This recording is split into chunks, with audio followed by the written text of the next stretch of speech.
تو ایسے نہیں کہ جو بھی منہ اٹھا کے جو کام کرنا شروع کر دے. آپ نے دیکھنا ہے ریلائبل علماء ہوں, سنجیدہ علماء ہوں, تقوی والے ہوں, اگر وہ مدرسہ چلا رہے ہیں تو آپ نے ان کو بھرپور طریقے سے سپورٹ کرنا ہے. سمجھ میں آ رہی ہے بات کہ نہیں آ رہی؟ اگر اسلام کو باقی رکھنا چاہتے ہو تمہارا بڑھاپا اچھا گزرے, اولادیں انسان کے بچے بنے, نیک بنے, تو مدرسے کو آپ کو بنانا پڑے گا اور سپورٹ بھی کرنا پڑے گا, اور مدرسے سے رشتہ بھی بولو نا جوڑنا پڑے گا.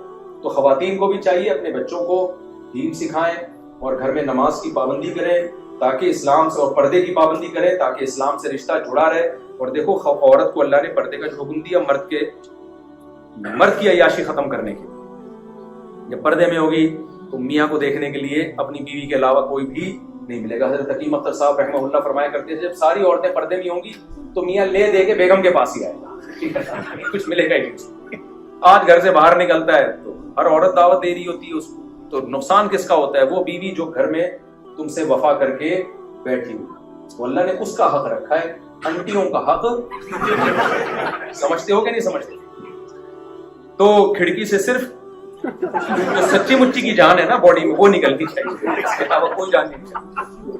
تو ایک کام یہ کرنا ہے. دوسرا کام آپ نے, پہلا نماز ہو گیا, دوسرا کیا ہو گیا؟ مسجد اور مدرسے سے رشتہ مضبوط. تبلیغ میں بھی وقت لگا لیا کرو, گاہے بگائے کچھ 3 دن 40 دن اللہ رسول کا نام سننے کو ملتا ہے, انسان کا ایمان تھوڑا سا تازہ رہتا ہے. اور خاندانی کام کیا کرنا ہے میرے بھائی؟ اہم ترین بات یہ ہے کہ جتنے بھی ینگ جنریشن ہے یا نوجوان بیٹھے ہیں, قطعاً شراب کباب کی طرف مت جاؤ. کوئی زنا کی دعوت دیتا ہے اس کو ٹھکراؤ. دیکھو نبی صلی اللہ علیہ وسلم نے جو ٹاپ کے ولی اللہ میں جن کو شمار کیا ہے نا, جن کو قیامت کے دن اللہ خاص اپنے عرش کے سائے میں لے کر آئے, وہ تہجد گزار نہیں ہے, وہ جو ہے وہ اشراق اور اوابین پڑھنے والے نہیں ہیں. فرمایا وہ نوجوان جس کو خوبصورت عورت زنا کی دعوت دے اور وہ کہے انی اخاف اللہ, مجھے کس کا خوف ہے؟ وہ یہ نہ کہے کہ میرا دل نہیں چاہ رہا. جوان ہو, خواہشات کا سمندر ہو, لیکن کہے رکاوٹ کیا ہے. تو کل کسی نوجوان نے واقعہ سنایا کہ کسی نے اس کو زنا کی دعوت دی, اس نے کہا میں نہیں, حالانکہ کہہ رہا ہے میں بہت رغبت تھی لیکن میں اللہ کے خوف سے پیچھے ہٹ گیا. میں نے کہا میں نے اس کو خوشخبری دی ہے, میں نے کہا انشاءاللہ یہ جو تم اس گناہ سے بچے ہو نا, جبکہ روک ٹوک والا کوئی بھی نہیں تھا. بعض دفعہ انسان اس لیے بچتا ہے کہ لوگ کیا کہیں گے, وہ خوف بھی نہیں. میں نے کہا تم جو بچ گئے انشاءاللہ اس کی برکتیں اللہ تمہیں تمہاری نسلوں میں انشاءاللہ دکھائے گا. اللہ کے خوف سے جب آپ کسی برائی سے بچتے ہیں, نسلوں تک اس کی برکتیں چلتی ہیں, نسلوں تک چلتی ہیں اس کی برکتیں. اپنی حرام خواہشات کو پورے کرنے والے مارکیٹ میں بہت ہیں, اپنی خواہشات کو اللہ کے لیے قربان کرنے والے مارکیٹ میں شارٹ ہیں. جو چیز مارکیٹ میں زیادہ ہوتی ہے اس کی ویلیو زیادہ ہوتی ہے, جو شارٹ ہوتی ہے اس کی ویلیو زیادہ ہوتی ہے. زنا کرنے والے بہت مل جائیں گے آپ کو بھائی, موقع ملے پھر بھی بچ جائے. یہ لوگ کیا ہے مارکیٹ میں شارٹ. تو اللہ کی نظر میں کرنے والوں کی کوئی ویلیو نہیں ہے, بچنے والوں کی کم ویلیو نہیں بلکہ بہت زیادہ ویلیو. کیونکہ پہلے زیادہ لوگ بچتے تھے, کم لوگ کرتے تھے, اب زیادہ کر رہے ہیں, کم لوگ بچ رہے ہیں. اب اللہ کی نظر میں زنا سے بچنے والوں کی ویلیو پہلے سے بہت زیادہ بڑھ گئی ہے. اگر کسی سے یہ جرم ہو گیا ہے, رو کے گڑ گڑا کے اللہ کے سامنے توبہ کرے, وہ توبہ کرے اللہ کے سامنے گڑ گڑائے, اللہ آئندہ کبھی نہیں کروں گا. تو عزم کرتے ہو کہ نہیں کرتے؟ جو حلال اللہ نے پیدا کیا بھائی, اللہ نے تمہاری بیوی کو پیدا کیا, اس کو محبت ہو. ہمارے نبی کتنی محبت دے رہے ہیں اپنی زوجہ کو, جہاں سے منہ لگا کے پانی پی رہی ہے گلاس میں, اسی جگہ برتن میں آپ منہ لگا کے پانی پی رہے ہیں. تو میاں بیوی کے رشتے کو اللہ نے بنایا بھائی, اس کے علاوہ آپ کا کوئی اور رشتہ بولو نہیں ہے. وہ کام کرو جو پیغمبروں کی سنت ہے, اس کے علاوہ کوئی راستہ لیگل نہیں ہے آپ کے لیے. اور آخری بات بس یہ کر کے میں بیان ختم کرتا ہوں. اللہ نے اہل ایمان کی جہاں بھی صفات بیان کی ہیں, اکثر جگہوں پہ اللہ نے ایک صفت بیان کی ہے کہ یہ امانتوں کو پورا کرتے ہیں اور ایگریمنٹ کو پورا کرتے ہیں. مسلمان کبھی معاہدہ کر کے توڑتا نہیں. آپ جب ایک غیر مسلم ریاست میں رہ رہے ہو, آپ کا ایگریمنٹ مسلم سے ہو یا غیر مسلم سے, اسلام نے دونوں ایگریمنٹس میں کوئی فرق نہیں رکھا. ایک حدیث میں ہر جگہ سنا رہا ہوں, یہاں بھی سنا کے بات ختم کرتا ہوں. نبی صلی اللہ علیہ وسلم نے یہ حدیث میں, جاپان میں بھی جتنے میرے بیان ہوئے ہر بیان میں سنا, آسٹریلیا میں میرا دوسرا بیان ہے, پہلے بیان بھی سنائی دوسرے میں. لوگ ہو سکتا ہے تھک گئے سن کے, میں بول کے نہیں سکتا. نبی صلی اللہ علیہ وسلم کا صلح حدیبیہ میں مشرکین سے معاہدہ ہوا. معاہدہ کس سے ہو رہا ہے؟ مشرکین جو آپ کے خون کے پیاسے تھے, لڑنے کے لیے بیٹھے ہوئے تھے. معاہدہ ہو رہا ہے کہ یہاں سے کوئی مسلمان ہو کے وہاں جائے گا, یہاں سے کوئی کافر ہو کے وہاں جائے گا تو آپ اسے واپس نہیں کریں گے, لیکن ادھر سے کوئی کافر مسلمان ہو کے ادھر آ گیا, ہم اسے واپس کریں گے. یہ ایگریمنٹ مسلمانوں کے فیور میں تھا, یہ اگینسٹ میں جا رہا تھا, لیکن ایگریمنٹ کر دیا. سائن نہیں ہوئے, زبانی ایگریمنٹ ہوئے. حضرت ابو جندل ہاتھوں میں بیڑیا, مسلمان ہو کے جو ان کا ظلم سہ رہے تھے مشرکین کا, بھاگ کر فرار ہو کر آئے نبی کے پاس. خوش ہوئے کہ اب مجھے پناہ ملے گی. مشرکین نے کہا آپ کا ہم سے ایگریمنٹ ہوا ہے, ان کو واپس کریں. آپ بتاؤ دل پہ کتنے پتھر رکھ کے یہ کام ہوا ہوگا. ایک اپنا مخلص ساتھی جو ایمان قبول کر کے آیا ہے اور ڈر ہے کہ واپس کیا تو اس کو قتل بھی کر سکتے ہیں یہ, لیکن پیغمبر صلی اللہ علیہ وسلم حضرت ابو جندل کو مشرکین کے حوالے کر. حالانکہ ابھی ایگریمنٹ پہ سائن کیوں؟ زبان. بھائی محمد صلی اللہ علیہ وسلم اللہ کے پیغمبر ہیں, میسنجر آف گاڈ ہیں. زبان دے کے واپس ہو جاتے تو آج آپ کے لیے بھی معاہدوں کو توڑنے کی گنجائش مل جاتی. بتایا کہ جو قرآن میں ہے کہ ایمان والے ایگریمنٹ اور معاہدوں کو توڑتے نہیں ہیں. آپ اگر یہاں آسٹریلیا میں رہ کر یہاں جو آپ کو جو ریزیڈینشل ویزا ملا یا آپ کو مکمل نیشنلٹی مل گئی تو کچھ ایگریمنٹ ہوئے ہوں گے نا آپ کے. یا آپ جب ویزا لینے کے لیے آپ نے اپلائی کیا تو جیسے ہی آپ نے اپلائی کیا گورنمنٹ نے دھکا دے کے آپ کو آسٹریلیا بھیج دیا, کچھ تو پیپر پہ سائن کیے ہوں گے نا. کیا ہو گیا؟ کچھ تو سائن کیے ہوں گے نا. جب نیشنلٹی یا پاسپورٹ مل رہا ہوگا اس وقت بھی کچھ سائن کیے ہوں گے نا آپ نے. تو ان میں بھائی بہت سارے ایگریمنٹ ہیں جس کے آپ کیا ہو پابند. ان میں ایک بڑا ایگریمنٹ جس کی مخالفت کی جاتی ہے ٹیکس چوری کرنا. سمجھتے ہو گے نہیں سمجھتے؟ یہ بہت زیادہ ہو رہا ہے. میں جرمنی گیا, مجھے کیا پتا تھا, میں نے تو اس ٹاپک پر بیان کیا. وہاں پتا چلا کہ یہ تو بہت سارے مسلمان گڑبڑ کر رہے ہیں ٹیکس میں. قرآن میں اللہ تعالیٰ کا ارشاد ہے تباہی ہے ان لوگوں کے لیے جو اپنا حق لینے کی باری آتی ہے 30ویں پارہ ویل للمطففین, جب لینے کی باری آتی ہے تو پورا حق لیتے ہیں, جب حق دینے کی باری آتی ہے تو اس میں ڈنڈی مارتے ہیں.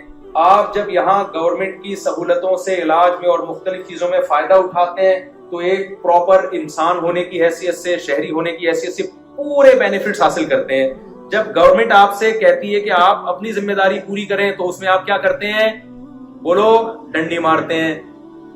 تو گورنمنٹ آپ کو جو سزا دے گی وہ بہت کم ہوگی اور ہو سکتا ہے آپ گورنمنٹ کی چھوٹ سے نکل جائیں. اللہ آپ کو نہیں چھوڑے گا. اللہ کہے گا میرے حبیب صلی اللہ علیہ وسلم نے اپنے ساتھی کو ان کے حوالے کر دیا ایگریمنٹ کی بیس پہ, تم پیسے نکالنا تمہارے لیے مشکل ہو رہا ہے. جھوٹ بول کر رہ رہے ہیں مجھے فلانے نے قتل کی دھمکی دی تھی, اسائلم لے کے آگے. بھائی کیوں جھوٹ بول رہے ہو یار؟ اللہ کی زمین بہت وسیع ہے. سچ بول کے آپ کو نیشنلٹی ملتی ہے, لے لو. نہیں ملتی تو ہمیں دیکھو نا یار, کیا خیال ہے؟ اگر بھاگنا کسی کے لیے حلال ہوتا تو سب سے اسپیڈ سے کون سوسائٹی کے لحاظ سے دیکھا. کہتے ہیں نا دولہا گھوڑے پہ کیوں آتا ہے؟ اس لیے آتا ہے اس کو بتایا جاتا ہے آخری چانس ہے تیرے پاس. کیا خیال ہے؟ تو یار تمیز سے نیشنلٹی مل رہی ہے تو لے لو, جاب مل رہی ہے تو لے لو. جھوٹ کیوں بول رہے ہو؟ یہ ہو گیا تھا. ایک صاحب نے امریکہ کی نیشنلٹی کے لیے اپلائی کیا. میں نے ان سے پوچھا آپ کو کس بیس پہ؟ آپ کو تو نہ کوئی کچھ بھی نہیں آتا. آپ کو آپ کی نیشنلٹی پاکستان میں باقی رکھی ہوئی, اس سے ہمیں حیرانگی ہو رہی ہے. کچھ بھی نہیں, تک بھی نہیں آتا. اس نے کہا میں نے وکیل ہائر کیا. وکیل نے کیا کیا ہے؟ وکیل نے پورا کیس بنایا. وکیل تو ہر جگہ مل جاتے ہیں. علامہ اقبال نے ایسے ہی تھوڑی کہا تھا پیدا ہوا وکیل تو شیطان نے کہا لو آج میں بھی صاحب اولاد ہو گیا. وکیل تو ٹوپیاں کرا دے گا. جب وکیل آئے نا دنیا میں تو شیطان نے کہا چلو اللہ نے ہمیں بھی بال بچے دے دیے. یہ اردو میں نے ترجمہ کیا ہے شعر, اتنی آسان ہوتی.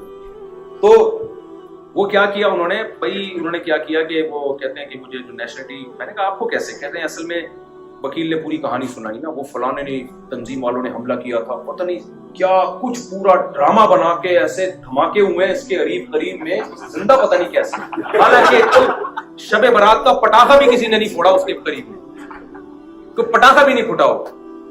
ارے تم تمیز سے جہاں تمہیں روزی مل رہی ہے سچ بول کے وہاں کھا لو یار. اللہ کی زمین کیا ہے؟ بہت بڑی ہے. کیونکہ ایک دفعہ جھوٹ جس کی بنیاد ہو نا پہ ساری زندگی جھوٹ ہی چلتا ہے.